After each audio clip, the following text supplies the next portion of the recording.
Damos gracias al Señor por un día más en que podemos congregarnos para escuchar la santa y bendita palabra de Dios. Hoy el tema es el origen del pecado.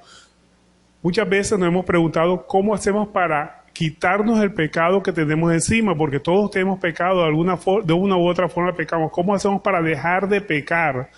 Todos tenemos que estar apercibidos que en cualquier momento podemos flaquear y podemos caer nuevamente.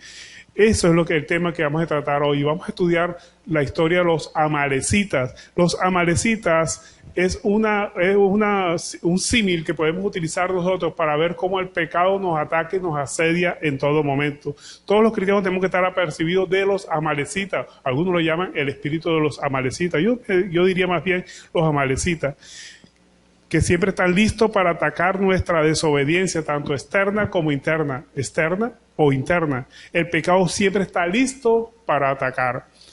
Entonces, los invito a que abran sus Biblias en Deuteronomio, capítulo 25, verso 17.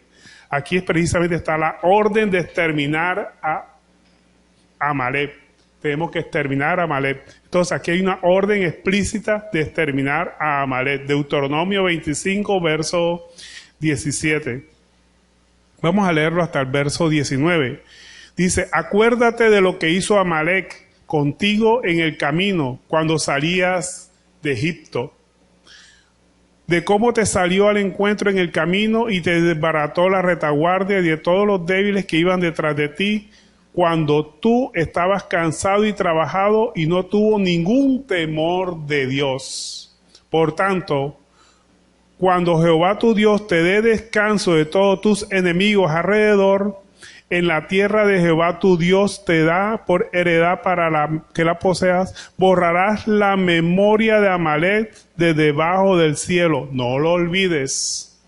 Fíjense ustedes aquí el llamado de atención que nos hace. No lo olvides cuando ya estés tranquilo, cuando ya el Señor haya borrado de tu vida los amalecitas. Entonces, vemos aquí en la palabra de Dios que Amalek peleó contra Israel cuando salía de Egipto. En el momento en que salía de Egipto, Amalek esperó el momento indicado para atacar a Egipto, pero por la retaguardia. ¿Qué pasa con la retaguardia? En la retaguardia van las personas más débiles, las personas que, bueno, todos estaban cansados, pero ahí van las personas siempre rezagadas, las más débiles, para tomar posesión de los que van en la delantera, los que van adelante, han tomado. Entonces, esa es la retaguardia. Casi siempre van los más débiles, las personas ancianas, los niños, las mujeres embarazadas, en fin, la parte delantera es la más fuerte siempre, un ejército, ¿verdad? Y esa batalla que hizo Amalek contra Israel, la conocemos como la batalla de Redín. Fue el inicio, podríamos llamarlo como el inicio de toda la batalla espiritual de todos los cristianos. Y esa batalla de Israel, que se llama la batalla de Redefín, la encontramos en Éxodo 17, verso 6, cuando dice, entonces vino Amalek y peleó contra Israel en Redefín,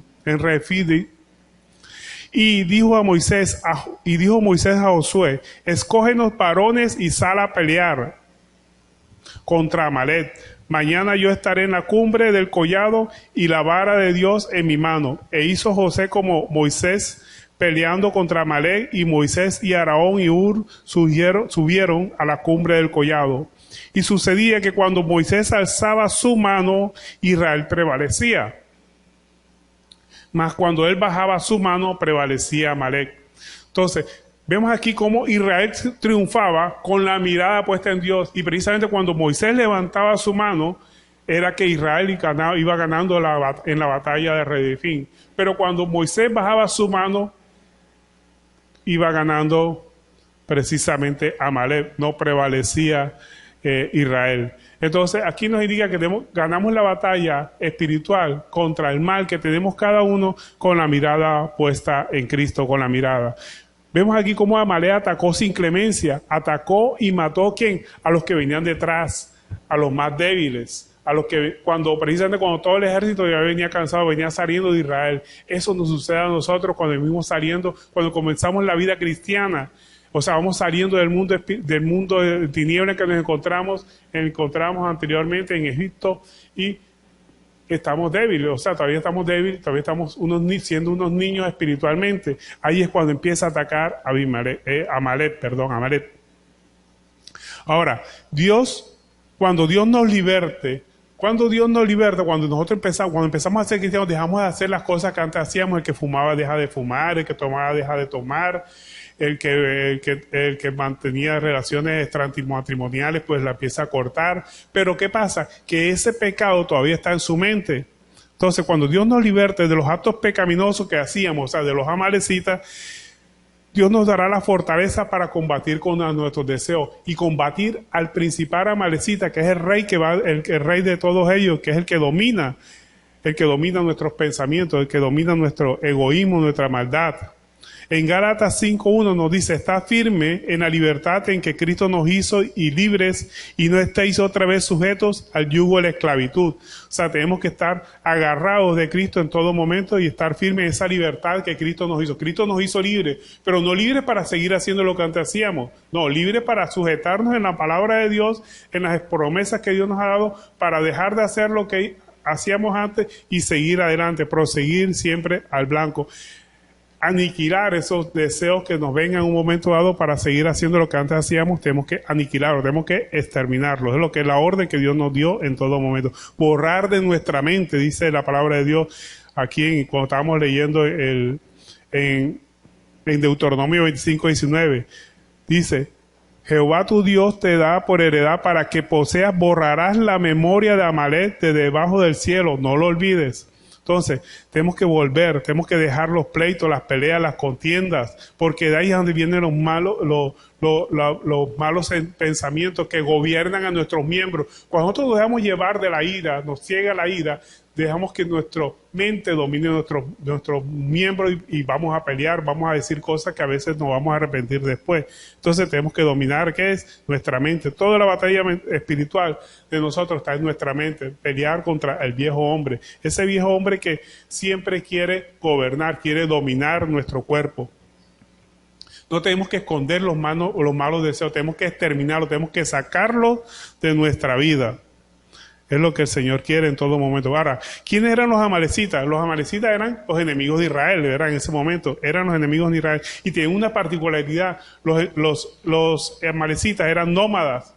Eran unas tribus que andaban de errante de un lugar a otro, no tenían sitio estable, pero tenían una particularidad, que eran una banda terrorista, eran como una banda terrorista, una banda guerrillera ya. ¿Cuál es la función de esas bandas terroristas? Que atacaban para apoderarse de las riquezas de la familia en los lugares que llegaban. Así hacían los amalecitas. Ellos donde llegaban arrasaban con todo. Se llevaban a los niños para que hicieran parte de sus filas, a las mujeres las violaban y se llevaban los bienes que tenían las personas. Se apoderaban de todo lo que tenían ellos, sus riquezas, sus familias, todo. Eran como una langosta, una plaga realmente. Por eso Dios los manda a destruir. Entonces, por eso Dios lo mandó a exterminar. ¿Cuál es el fundamento por el cual realmente Dios mandó a exterminarlo? Muchos, cuando leen la palabra de Dios, y algunos que atacan la Biblia, dicen que cómo Dios mandó a exterminar a un pueblo completo. Mire lo que dice Éxodo 17:14. En Éxodo 17:14, aquí hay una orden de Jehová que dice que tienen que exterminarlos completamente. Dice Éxodo 17:14. Dice: y Jehová dijo a Moisés: escribe esto para memoria en un libro, y di a Josué: yo raeré de toda la memoria de Amalek de debajo del cielo. Y Moisés edificó un altar y llamó su nombre Jehová Nisi. Y dijo: por cuanto la mano de Amalek se levantó contra el trono de Jehová, Jehová tendrá guerra contra Amalek de generación en generación. Vemos que en esa guerra de Redefín inició toda la guerra espiritual. Fue el inicio de la guerra espiritual. Toda la guerra espiritual se inició ahí. Pero exactamente encontramos nosotros que en 1 Samuel 15:3, Dios da una orden específica, y aquí es donde muchos de los que atacan la palabra de Dios dicen que Dios es el Dios de la Biblia es un Dios sanguinario. Y vamos a ver las razones por las cuales Dios dio esa orden. Dijo en 1 Samuel 15:3, dice: ve pues, hiere a Amalek. Imagínate lo que le dijo al rey: hiere a Amalek y destruye todo lo que tiene y no te apiades de él. Mata a hombres, mujeres, niños y aun los de pechos, vacas, ovejas, camellos. Esa fue una orden directa que le dieron a Saúl. Se la dio Dios directamente a Saúl. Ahora, ¿por qué Dios dio una orden tan radical de que matara a todos, que los destruyera a todos, destruyera hasta a los niños que hubiese en Amalek, de toda la tribu esa de Amalek?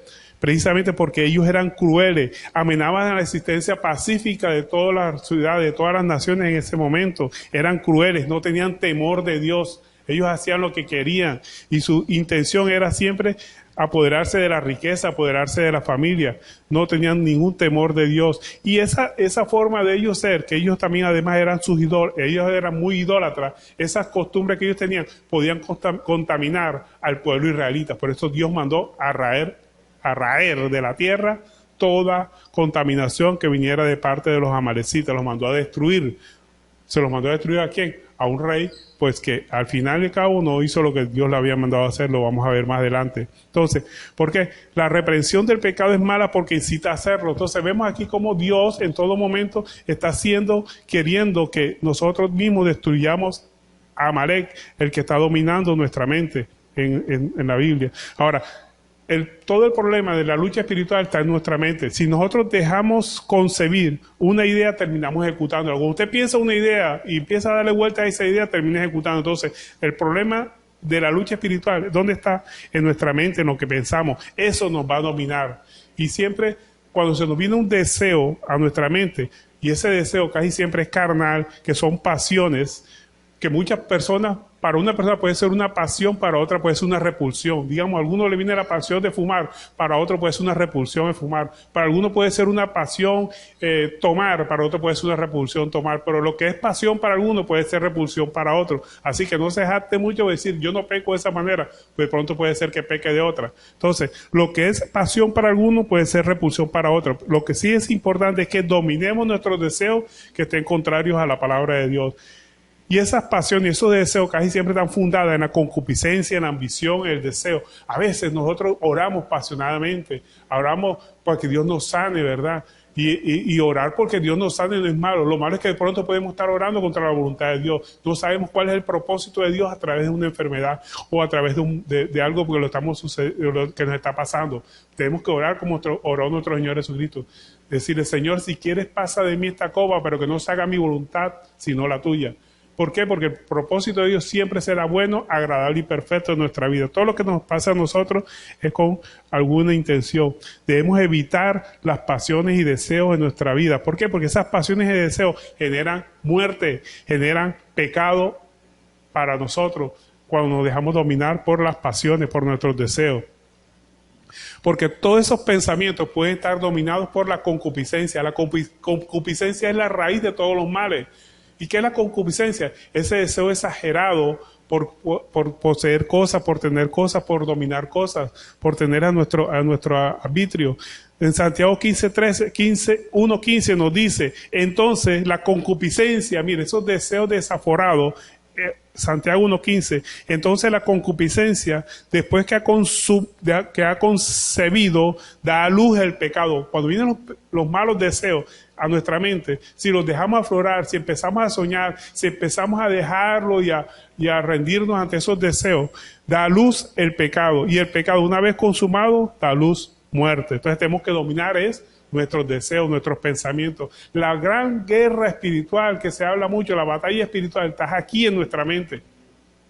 A esa es la que tenemos que dominar, porque queremos inclusive hasta doblarle el brazo a Dios para que haga lo que nosotros queremos. Yo he visto muchas oraciones que quieren doblarle el brazo al Señor y utilizan la palabra, Señor, acuérdate que tu palabra dice, como si el Señor fuera olvidadizo.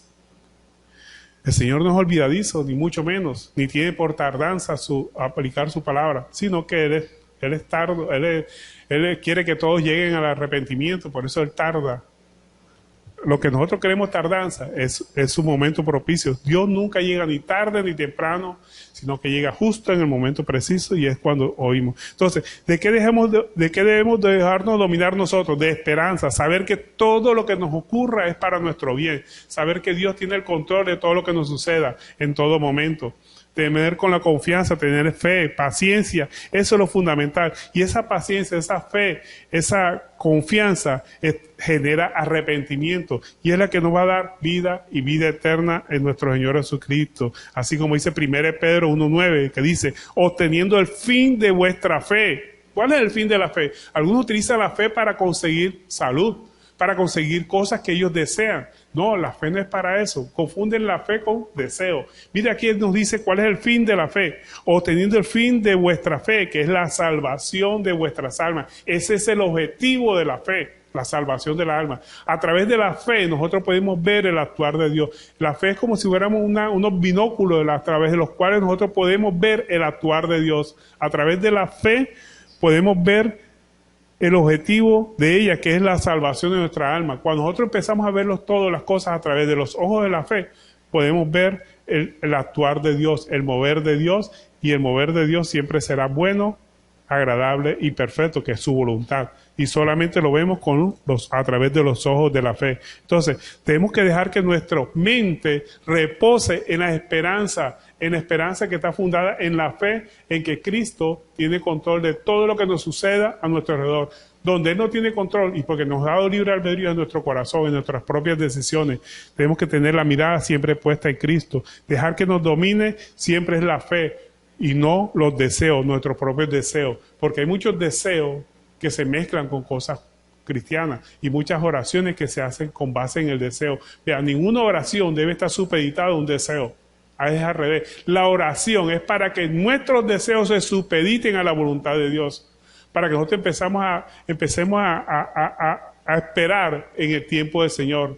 Así como dice Romanos 8:28, ¿verdad? Todo lo que nos sucede es para nuestro bien. Y si lo que nos está sucediendo es para nuestro bien, ¿por qué le pido a Dios que me lo quite? Más bien dígale al Señor, pídale fortaleza para aceptar su santa y bendita voluntad en su vida y en mi vida.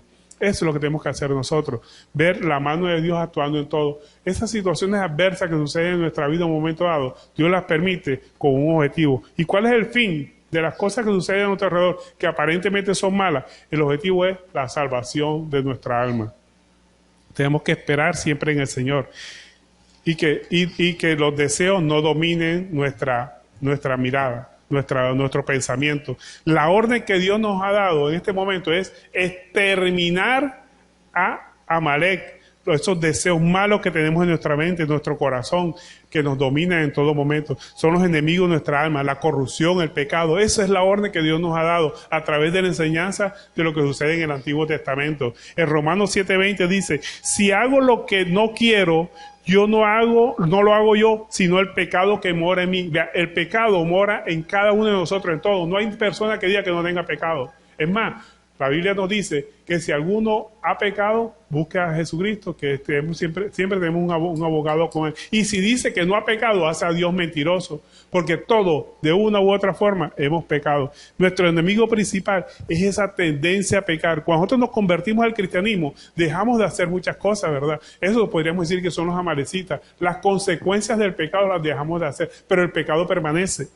Los amalecitas significa como la corrupción externa que nosotros tenemos, el pecado externo, o sea, el enemigo secundario, la secuela del pecado, los actos de maldad, adulterio, de robo. Vea, cuando una persona se convierte al cristianismo, lo primero que hace es dejar de robar, dejar de adulterar, dejar de mentir, dejar la avaricia, ¿verdad? Pero ¿qué pasa? Todavía tiene el origen del pecado en su corazón. Y ese es el que hay que atacar posteriormente. Primero se atacan los actos, ya la persona no hace actos, pero su mente todavía está fijada en ellos. Entonces, atacar el acto es cubrir el pecado, es una desobediencia parcial, porque esa fue la orden que le dieron a Saúl, fuera que destruyera completamente a Amalek, incluyendo al rey. Mire lo que dice, como leímos ahorita, 1 Samuel 15:3. Dice, ve pues y hiere a Amalek. 1 Samuel 15:3. Ve pues y hiere a Amalek y destruye todo lo que tiene y no te apiades de él. O sea, lo destruyelo inclusive hasta él. Y no solamente lo destruyas a él, lo mates a él. Mata a hombres, mujeres, niños y los de pecho, vacas, ovejas, camellos. O sea, las consecuencias, los frutos que ellos tenían, las cosas buenas que tenían ellos, también destrúyelas. ¿Y qué hizo el rey Saúl?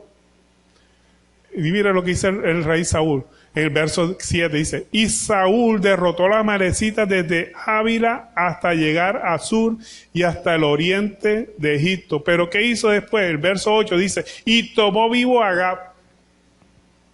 ¿Quién era Agag? El rey de Amalek. sea, dejó vivo al rey de los amalecitas. Y eso es un tremendo error que cometió ahí. Pero todo el pueblo mató, pero a todo el pueblo mató a filo de espada. Mató a todos los amalecitas, pero dejó vivo al rey. Y Saúl y el pueblo perdonaron a Agag y a las mejores de las ovejas, el ganado mayor, de los animales engordados, de los carneros y de lo bueno, y no lo quisieron destruir, mas todo lo que era vil y despreciable destruyeron. ¿No les suena algo parecido a los cristianos cuando se convierten a Cristo? Destruyen todo lo que aparentemente, lo que es malo. Bueno, sí son malos, ¿verdad? El adulterio, la fornicación, los robos, la mentira. Pero lo que han obtenido a través de eso, lo dejan vivo. Ya, si usted robaba, devuelva lo que había robado.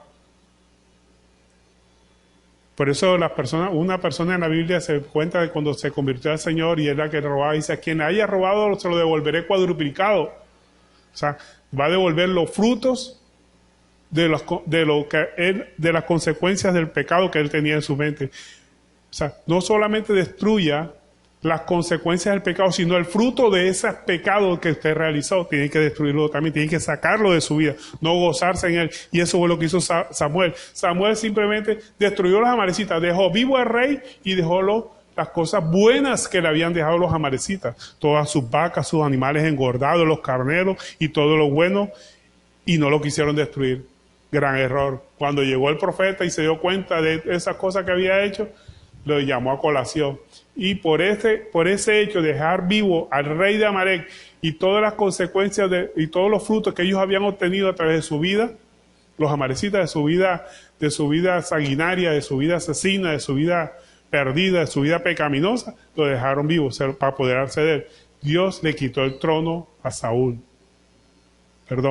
Hacia Saúl. Lo destronó y puso obviamente a David. Entonces, tenemos que destruir ¿quién? Agag. ¿Agag quién era? El rey de los amalecitas. Ese es el que tenemos que atacar completamente, la corrupción interna que todos tenemos, el enemigo principal que nosotros tenemos. Hemos destruido las consecuencias del pecado, el robar, la mentira, la avaricia, el adulterio, ¿verdad? Pero ¿qué pasa? Todavía están los deseos internos en la persona. Ese es el que hay que destruir, la corrupción interna, el enemigo principal. Esa tendencia a pecar, lo que se conoce como la concupiscencia, es la que tenemos nosotros que atacar. Ya, esa concupiscencia va a ser una lucha constante que tenemos todos los cristianos. Una lucha todos los días la vamos a tener. Todos los días de que nos levantamos hasta que nos acostamos tenemos esa lucha. Es una lucha continua. Así como lo dijo el Señor, ¿verdad? Dijo el Señor que borrarás de tu mente y no lo poseerás. Entonces, es una lucha continua. Dejemos de entretener los deseos, la maldad, las pasiones, los deseos. Vea, Saúl atacó los efectos del pecado, pero dejó vivo esos efectos. Atacó todas las tribus de los amalecitas, pero dejó vivo los efectos del pecado. Y a quien los gobernaba, pues Amalek nada menos, su origen. Y se quedó con los deleites de él. Jesús nos enseñó que los deseos pecaminosos son igualmente dañinos que los actos pecaminosos. O sea, son malos, tan malos los deseos como los actos. ¿Y qué pasa? Que si no solamente atacamos los actos y no atacamos el deseo, no estamos haciendo nada. Es como lavar algo por fuera, pero por dentro todavía está sucio. Entonces, tenemos que lavarlo tanto por fuera como por dentro. Tenemos que lavarlo tanto por fuera como por dentro. Tenemos que dejar de hacer los actos, pero tenemos que dejar de pensar en esos actos también. En Mateo 5:27 aquí, Jesús le da un jalón de oreja a todos los fariseos hipócritas que hablaban mucho de la ley, pero no la aplicaban. ¿Viste? En Mateo 5:27 dice, oíste que fue dicho, no cometerás adulterio. O sea, está bien, no cometas adulterio, ¿verdad? Le dijo Jesús, pero yo digo que cualquiera que mire a una mujer para codiciarla ya adulteró con ella en su corazón. Por tanto, si tu ojo derecho te es ocasión de caer, sácalo y échalo de ti, pues mejor es que te pierda uno de tus miembros y no tu cuerpo sea echado al infierno. Si tu mano derecha te es ocasión de caer, o sea, estás robando por ahí, tu mano derecha te es ocasión de caer, dice el Señor Jesús, córtatela y échala de ti, porque es mejor que te pierda uno de tus miembros y no todo tu cuerpo sea echado al infierno. Aquí Jesús nos está propiciando la mutilación, ni mucho menos, porque si aplicáramos literalmente esto, mejor dicho, andáramos sin ojos, sin manos, sin pies, sin nada, ¿verdad? No está diciendo, simplemente es que deje que domines con tu mente, domines tu cuerpo y no hagas aquella cosa que tu mente te indica hacer en un momento dado. Si tu mente te está indicando que deje que robe, hazte el cargo que no tienes manos y no robes. Si tu mente te está diciendo, mira a esa mujer con lascivia, pues tú puedes mirar a una mujer, ¿verdad? Porque una belleza bonita, ok, correcto. Pero si la miras con lascivia, es como si te quitaran los ojos. O sea, tu mente, no tienes ojos, no la veas. No está diciendo que te arranque los ojos y no la codices en tu corazón. Porque si la codices en tu corazón, ya adulteraste con ella. Es lo que el Señor Jesús nos dice. O sea, que los deseos pecaminosos son tan dañinos como los actos pecaminosos. No solamente con quitar de hacer las cosas pecaminosas estamos bien, no, tenemos que quitarnos los deseos de nuestra cabeza de hacer las cosas pecaminosas, porque son tan malos los deseos como los actos, igual de malos. Y en el momento que estemos ante el trono de Dios, igual nos va a juzgar por los hechos cometidos como por los hechos deseados en nuestro corazón, así no lo hayamos hecho. Y todos los hechos que nosotros hayamos hecho malos contra nosotros mismos, o sea, contra lo que dice la palabra de Dios, es como si estuviéramos crucificando a Jesús. ¿Sí sabían eso? Todos los hechos malos que nosotros hagamos, es como si estuviéramos crucificando a Jesús. Miremos lo que nos dice Isaías 53:5. Isaías 53:5, precisamente aquí nos dice, mas él herido fue por nuestras rebeliones. Isaías 53:5, él herido por nuestras rebeliones. O sea, todos esos actos que nosotros hicimos, que iban contra la palabra de Dios, los estábamos hiriendo, los estábamos clavando en la cruz a él. O sea, si nosotros tenemos conciencia de que esos actos pecaminosos, que Cristo murió por nuestros pecados, lo crucificamos. Y si estamos haciendo ahora actos pecaminosos, estamos volviendo a crucificar a Jesús. Estamos vilipendiando su nombre en la cruz del Calvario nuevamente a Jesús, porque Él murió por nuestros pecados. Entonces, dice Isaías 53:5, mas Él herido fue por nuestras rebeliones, morido por nuestros pecados, el castigo de nuestra paz fue sobre Él, y por su llaga fuimos nosotros curados. ¿Curados de qué? De esa lepra del pecado. Si nosotros nos agarramos de Él, si pensamos en Él, si ponemos a Cristo en primer lugar, en todo momento, por su llaga vamos a ser curados. Tenemos que tener en cuenta también lo que nos enseña el apóstol Pablo sobre dejar los deseos pecaminosos. Vea, que nosotros no pertenecemos, andamos en este mundo, pero no pertenecemos a él. Nuestro mundo es espiritual, pero aunque estamos en el mundo, no militamos, o sea, no hacemos lo que hace el mundo.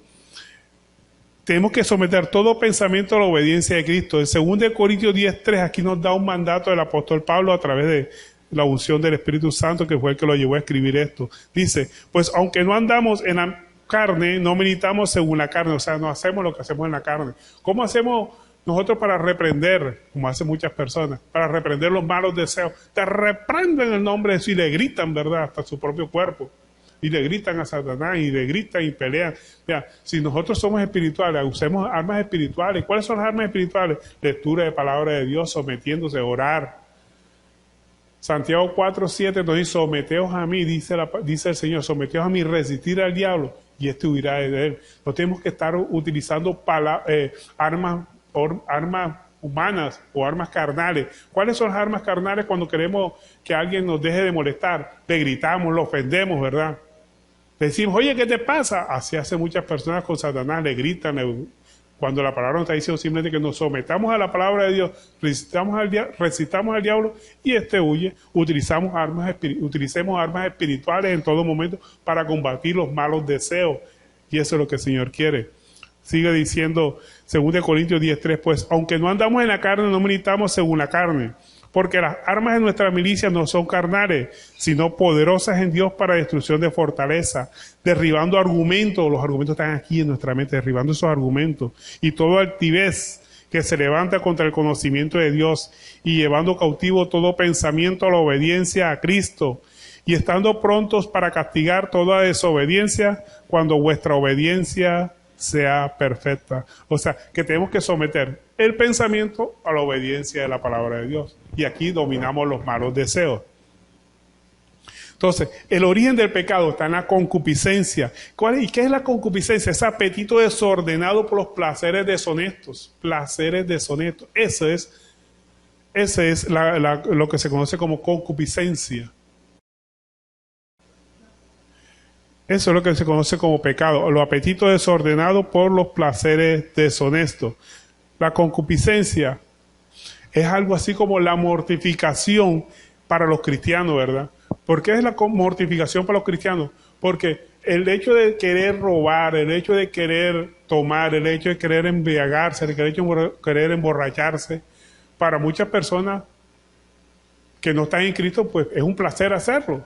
Adulterar es un placer, pero para un cristiano es una mortificación porque lo quiere hacer, pero se acuerda de la palabra de Dios y dice, no lo puedo hacer, entonces es una mortificación. O sea, lo que es mortificación para los cristianos, pues es un gozo para los que no son cristianos, para los que no obedecen la palabra de Dios.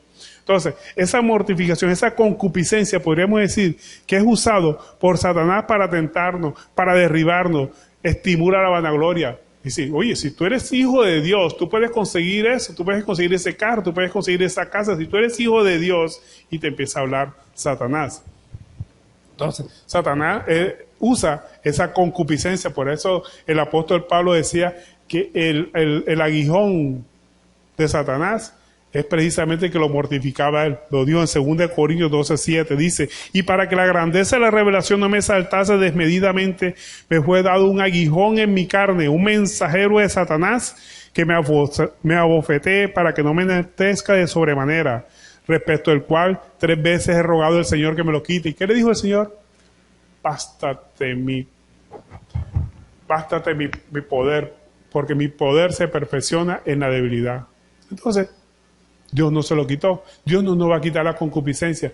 La concupiscencia es utilizada por Dios también para probarnos, para fortalecernos, para que evite la vanagloria en nosotros. Porque es que ya yo soy hijo de Dios, ya yo soy pastor, ya yo soy predicador, ya yo soy salmista, ya yo no voy a pecar. Olvídate de eso. En cualquier momento te va a venir la concupiscencia. Tienes que estar listo, presto siempre, en todo momento, con la mirada puesta en Cristo, a exterminar, a sacar de tu vida esa concupiscencia que va a ser utilizada por Dios para probarte, pero también va a ser utilizada por Satanás de la misma manera para ponerte una zancadilla en tu vida ministerial. Entonces, la concupiscencia es usada tanto por Dios como por Satanás. Entonces, Satanás lo utiliza para tentarnos y Dios lo utiliza para probarnos que estamos hechos.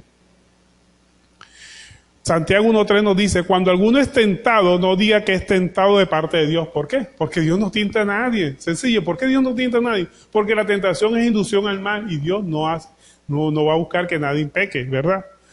Sino que cada uno es tentado cuando de su propia concupiscencia es atraído y seducido. O sea, de su propia concupiscencia, y aquí le está hablando a cristiano, le está hablando a cristiano y no cristiano. Cuando de su propia concupiscencia es atraído y seducido. Entonces la concupiscencia, después de que ha concebido, da luz el pecado. Y el pecado, siendo consumado, da luz la muerte. Entonces, ¿cómo utiliza Dios esa concupiscencia para probarnos? Mire lo que dice 2 Corintios 12:7, como la respuesta que le dio Dios al apóstol Pablo. Me ha dicho, bástate mi gracia, porque mi poder se perfecciona en la debilidad. Por tanto, de buena gana, dijo el apóstol Pablo, me perfeccionaré más bien en mis debilidades para que sobre mí repose el poder de Cristo. Entonces, la concupiscencia es permitida por Dios en todo momento para probarnos y Satanás la utiliza para tentarnos. Entonces, es necesaria la concupiscencia. Ese apetito desordenado tenemos que vencerlo nosotros mismos. Dios nos da la fortaleza, Dios nos da las herramientas, Dios nos da el poder, Dios nos da todas las armas espirituales para que lo venzamos, pero tenemos que vencerlos cada uno de nosotros. Cristo ya venció en la cruz del Calvario. Nos toca a nosotros nuestra propia lucha espiritual. Entonces, la vencemos, esa concupiscencia la vencemos cuando reconocemos nuestro pecado. Es la única forma de vencer la concupiscencia. Cuando reconocemos nuestro pecado, cuando reconocemos que cuando pecamos estamos sacrificando a Cristo. Lo estamos hiriendo, así como dice en Levítico 4:23, dice, porque las personas cuando pecaban en el Antiguo Testamento tenían que llevar un becerro gordo, un becerro bueno, un becerro para sacrificarlo por ese pecado que habían cometido. O sea que quien sufría las consecuencias de su pecado era el pobre becerro. Mire lo que dice el Levítico 4:23 del Antiguo Testamento. Cuando la persona pecaba, quien sufría las consecuencias era un animal. Dice, luego que conociere su pecado que cometió, presentará su ofrenda un macho cabrío sin defecto. Ahora tenemos nuestro propio cordero que fue presentado por nuestros pecados, que es nuestro Señor Jesucristo. Cada vez que nosotros pecamos, estamos sacrificando nuevamente a Cristo. ¿Usted sabía eso? Isaías 53:5 nos lo dice, ¿verdad? Mas él herido fue por nuestras rebeliones. Cada vez que nosotros nos rebelamos contra la palabra de Dios, porque cuando nosotros pecamos, todo pecado es una revelación contra la palabra de Dios. Usted está rebelando, usted está haciendo lo que usted quiere. Eso es una revelación, eso es un pecado. Y más, él herido fue por nuestra rebelión, o sea, por nuestro pecado, molido por nuestros pecados. El castigo de nuestra paz fue sobre él y por su llaga fuimos nosotros curados. Entonces, el aguijón en la carne es un mensajero de Satanás. La concupiscencia, esa pasión, es el anzuelo del mal. Esa es una lucha perenne de todo cristiano. Siempre la vamos a tener. Esa lucha contra Amalek siempre ha existido.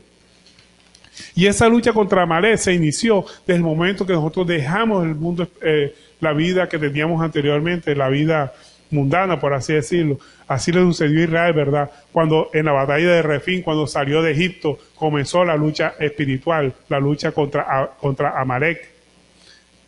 Y esa lucha vamos a tener todos los días de nuestra vida, todos los días vamos a estar luchando contra Amalek, con la mirada puesta en Cristo. Éxodo 17, verso 6 nos dice, y le dijo, por cuanto la mano de Amalek se levantó contra el trono de Jehová, Jehová tendrá guerra con Amalek de generación en generación. O sea, siempre va a existir esa lucha contra Amalek. Algunos dicen, no, ya esa lucha ya pasó. No, señor, esa lucha es perenne. Siempre la vamos a tener contra Amalek. Así que esa es la verdadera guerra espiritual contra nosotros mismos, contra nuestras pasiones, contra nuestra concupiscencia. En Gálatas 5:16 también nos lo confirma, dice, digo pues, andad en el espíritu y no satisfagáis los deseos de la carne. Deja de entretener la carne, deja de estar pensando en las cosas mundanas, deja de hacer las cosas, deja de estar pensando en las cosas que van en contravía a la palabra de Dios. Mira, la Biblia es un manual que Dios nos ha dado para que nos vaya bien en esta vida. Mira, nosotros podemos hacer las cosas malas, podemos hacer las cosas contrarias a la palabra de Dios y Dios seguirá haciendo bien. Quien se beneficia de cumplir lo que dice la palabra somos nosotros mismos. Dios seguirá siendo Dios así nosotros pequemos, pero Dios nos ama tanto que nos ha dado un manual para que no hagamos las cosas malas, y nos ha dicho, mira, haz esto, mijo, para que te vaya bien, sigue este camino que yo te marco aquí, sigue a Cristo, que se va a hacer tu salvación. Por eso Cristo es el camino, la verdad y la vida a quien nosotros predicamos. Pero hay un problema, que nosotros todo lo que hacemos, tenemos inclinación siempre a hacer lo malo. Romanos 7:15 nos dice, porque lo que hago no lo entiendo. ¿Por qué? Dice el apóstol Pablo, pues no hago lo que quiero, sino lo que aborrezco, eso hago. O sea, es una lucha constante, diaria, una lucha todos los días. Y si lo que no quiero, esto hago, apruebo que la ley es buena. De manera que no soy yo quien hace aquello, sino el pecado que mora en mí. El pecado mora en cada uno de nosotros. Entonces, el origen del pecado está en querer hacer las cosas a nuestra manera. Cuando se le presenta un problema en su vida, lo soluciona a su manera, usted está pecando. Usted está haciendo las cosas a su manera. Hágala a la manera de Dios y verá que la bien. La Biblia es sabia en todos sentidos, nos dice muchas cosas en todos los sentidos que tenemos que aplicarla siempre a nuestra vida. La lucha, la guerra contra Amalek solamente se gana siguiendo las instrucciones que Dios nos ha dado a través de su palabra. Y esa guerra va a estar de generación en generación. O sea que nosotros también estamos enfrentando la guerra contra Amalek en estos momentos. Tenemos que luchar con las herramientas que Dios nos ha dado con su palabra. A través de la palabra de Dios podemos vencer a Amalek. No se duerma en ningún momento. Amalek está al acecho en todo momento para que usted peque, para que yo peque. Y Amalek podríamos llamarlo, palabra catiza, como la concupiscencia que mora en cada uno de nosotros. Ese apetito desordenado por los placeres deshonestos. Esa es la concupiscencia, ese es el mal al cual tenemos que vencer. Y esa lucha es diaria, todos los días. Y solamente vamos a terminar cuando nosotros entreguemos nuestro espíritu al Creador. Entonces, el origen del pecado está en querer hacer las cosas de nuestra manera. La única forma de vencer el pecado es dominando nuestra mente con la palabra de Dios. Amén. Gloria a Dios. Entonces, dejemos de concebir esas ideas pecaminosas de nuestra mente. El momento que vengan, enseguida llevar dominado todo pensamiento someter todo pensamiento a la obediencia de la palabra de Dios, es lo que tenemos que hacer para que podamos vivir una vida en santidad y obtener el fin de la fe, que es la salvación de nuestra alma. Amén.